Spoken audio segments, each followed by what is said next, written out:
Spray लावू.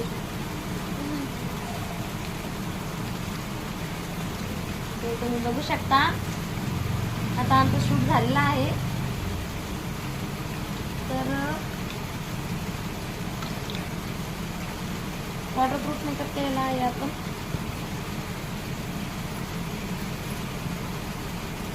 हे बघा,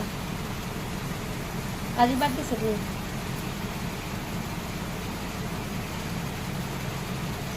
हे का, हा आहे वॉटरप्रूफ मेकअप. त्याच्यामध्ये आता टिश्यू पेपर आपण ओला करतो. टिश्यू पेपर सुद्धा दाखवते ओला करून.